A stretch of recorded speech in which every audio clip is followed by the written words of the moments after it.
for you here. But I was just so excited to meet Norman and have him offer to come and talk with you, and we're hoping to utilize him in the spring for working in our little mini series where we are teaching the community or any of you how to open your own business, how, if, using the techniques of a big corporation, how you can use that to make yourself successful. So with that, you're up. Thank you, William. I'm Norman Anderson. I've been doing this for a while, over 20-some years. I started off with a company called Federated Merchandising, which is now called Macy's and Company. At that time, they had owned A&S, which is Lazarus, Barnes, Stearns, even Bloomingdale's, and Macy's was a competition. I went in as a, believe it or not, I have my degree in accounting. I did the whole executive thing with, who was I with at that time? I think Smith Barney's. Got out of there, ended up at Federated by accident on a temp assignment. And I used to always look at papers that they was giving me. I'm just going to give you something real quick. We used to have printout. That's when the computers was this big on your desk, and one computer for the whole floor. Because I'm going back to the days of Pascal and all that other stuff. Anyway. That was my time, Norman. Don't talk about it so anciently. Well, that's my time too, so you know. But in case they don't know, just give them a little timetable. And we used to have to put our printouts in a box, or they'll be all over the place because the printouts used to be called Q reports. And it will give you all types of information on the selling by division, SKUs, doors. You know, y'all know doors mean stores, etc. It's like A plus, D, B doors, etc. And I used to look at the papers and I used to say, what, STD, GM, what that means? So I used to ask them. So at that time, Federated used to have some of the most brightest people in fashion. They just started doing this thing called merchandise planning, looking at everything by numbers and gross margin and everything else. So I used to just ask questions. And at that time, I was working with a giant called Keith Shalene and John Sadler, and they used to give, you know, answer the questions for me. And I'm just throwing these names out, so these guys is big in the industry. But they used to take their time and help me out. So then afterwards, they hired me permanently and just started me off with a regular guy, you know, program coordinator. But I started picking up on this stuff because I have anything to do with numbers. The next thing I know, I'm doing things in the men's division for men's, boys 8 to 20, looking at business plan, actual replenishing, product development. Like, I didn't have one title. They would just hit me with all types of stuff. And I used to also do the back end of the numbers based on replenishments. And do y'all know what replenishment stands for? When you put a SKU, when you put a SKU in the store and it sells, you always want it there to continue your selling and everything else. And then at the end of the day, I would look to have to see what needs to be replenished. But when we were replenishing back then, you know, things come from Bang in Hong Kong. You know, it takes 45 days to get there. You used to have to calculate and make sure all that stuff gets in the store on time. And then from Federated, I mean, my mind and the way I started doing things just got so great. I went to a company called Paris Collections. They just spent $30 million with a company called Izard. Everyone heard of Izard, to buy a license back called Lacoste. The French love Lacoste. Lacoste was going downhill. Cheap material, fabrications, everything else. So I went there with the guy that developed the team. He used to be the CEO of Dockers. And he said, we're going to put a team together to build back up Lacoste. I said, all right, cool. I'm familiar with them. So we went straight back to the 3-button polo shirt that they have, short sleeve. Put it in the store. So when we put it in the store, boom, they took off. He said, what's next? So they're going back and forth, excuse me, of what the next selling item should be. At that time, I used to hang out with Tommy Hilfiger and his brother Andy, and they was doing things with women because women were wearing a lot of Tommy Hilfiger clothing. So I said, you know what? Let's do something with women's. They said, no, we're gonna stick with men's and everything else. I was hard-headed. I thought I knew everything, so I said, I'm gonna do something with women's anyway. Yeah, I did. So my boss told me, he said, look, I'm gonna let you do this, man, but if anything, it's gonna fall on you. I said, we're gonna do the 3-button shirt like men, but we're gonna make it long like a dress. He said, that was done ages ago. I said, yeah, but we can do it again. I'm telling you, it's gonna sell. I did research on Volkswagen was coming out with the Beetle. They was targeting women. So I said, what kind of colors they gonna use? And I said, all right, I took turquoise from there, fuchsia. They started coming out with French blue, naming these crazy colors. I said, yeah, I'm gonna throw those colors in the lineup and everything else. Put it in production. Took off. Couldn't keep enough on the shelves. So I went from the ugly American to the French to the cool guy that helping us with our line, and they moved me to Chalet, France. So living in Chalet, France, they gave me Christian Lacroix, Yves Saint Laurent, Claude Montana, Halston, and Halston Kids. Just planning, developing, and replenishing all these lines. And that's how I got over in France, and I stayed out there a couple of years. Got tired of it, because I was so used to working with huge numbers, with the federators of having hundreds of doors and things like that. So I came back to the States and ended up with a job with Walmart and developed Kids Connection and Faded Glory.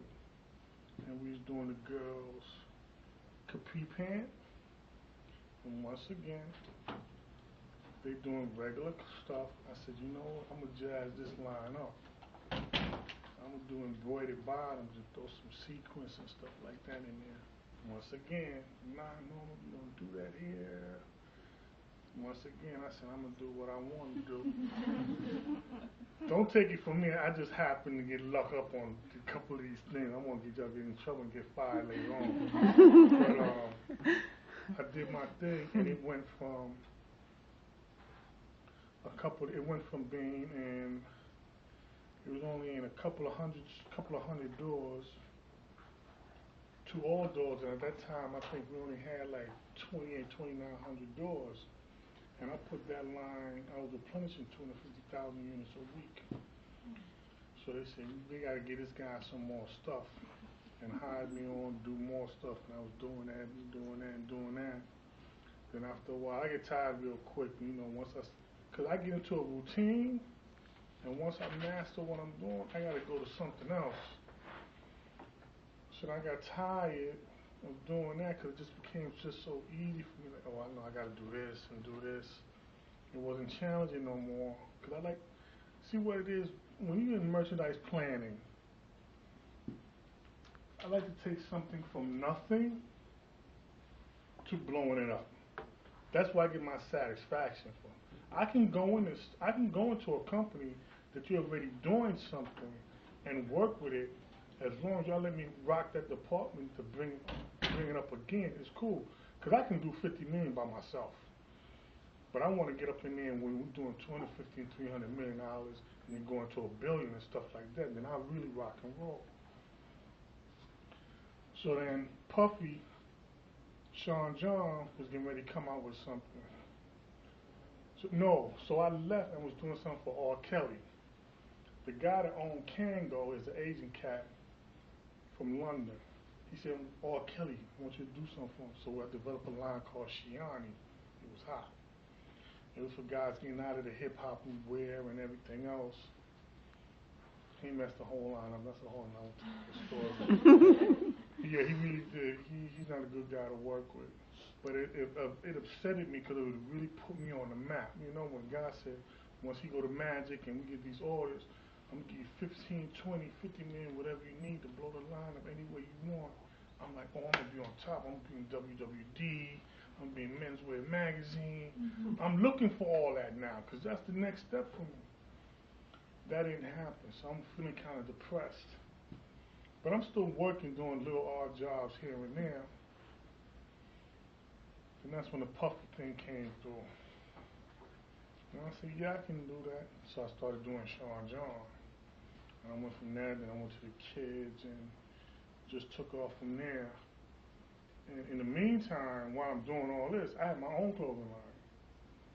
That was in Saks and Bloomingdale's. Had a business partner that went through. That was called Rashad. It was high-end leather wear, like jackets went for $3,000. You know, that's where it was at. Now to bring you up to date, I just got tired of the whole fashion thing. I remarried and kind of find out my ex-wife, she does all the product development for Angel Pink and Sexy. So she's real big in that, what's the thing? Victoria's Secret. Victoria's Secrets. You know, she's real big over there now. This lady named Ann Pinkerton. They do things for anthropology and everything else. So I used to just help them out with the numbers. Like I know how many yards of fabric it takes to do a top from, you know, extra small all the way to extra large. And, you know, little stuff like that. But then I said, you know what? I'm going to go back to doing my own line. And I came up with an idea for a line that represented me called Vertical, which means straight up, no nonsense. She ain't about playing everything else. And I developed a skateboard team. And the skateboard team started doing well. And people started asking for the t-shirts. I had a fly little logo and a name. So I did that. Once they started asking for the t-shirts, I immediately went and trademarked it. Did something on it. It did well. I was in all the ski shops in Georgia. Then I had to shut it down for a minute based on personal stuff. But now I'm in the process of relaunching it. You know, and that should go down very soon. So if anybody, I don't know if any of y'all do interns in the school or anything else and want to learn about it, just get in contact with me, because I can use people that know how to do patterns and everything else. Because I have a Jackson that's going to be ambassador for the women's line, so it's going to do well. And this time, this line is going to do very well. I'm going to stick with it. And didn't your magazine just win an award for? Yeah, and then I have a magazine called Vertical, and it was nominated for Best Global Magazine of 2013. So I'll know in February if I won or not. That depends on a lot of votes. But that's where I'm at today. And one more thing that I would love to do that she mentioned earlier is I really would love to teach.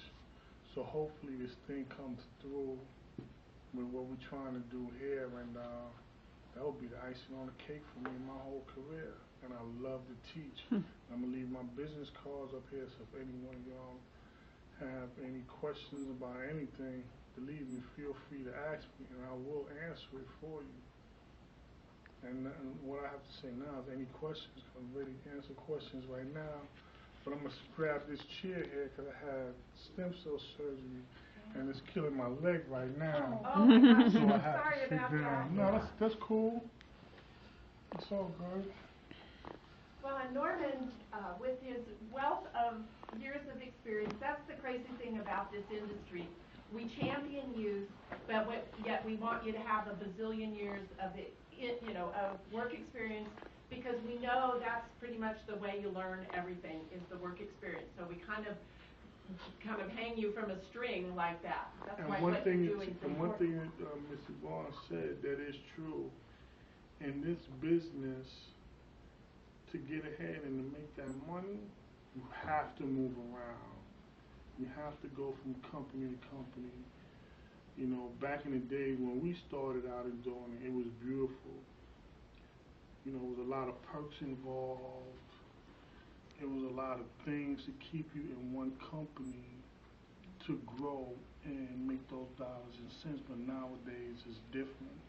And especially if you're trying to be a buyer, you know, being a buyer, it takes a lot. And no matter what you're trying to get in this industries, You always have to know your numbers. Because if you don't know your numbers, it's going to kill your business. If your business is hurting, then you're stuck in that department. So who has some questions? Anybody ask me anything except how to bake a cake? And Norman, I'm going to ask you, if there are no questions, if you want to stay on and listen to their company reports, might generate some questions from all of them also. They're kind of doing their due diligence on that. And Samantha just came in, and she's going to kind of dovetail what you said, because Samantha's one of our local Arizona girls who's made it big. Go. You know, it's hard to get Arizona people out of here, and she's going to share something with all of that. You and I came here to retire. Yeah.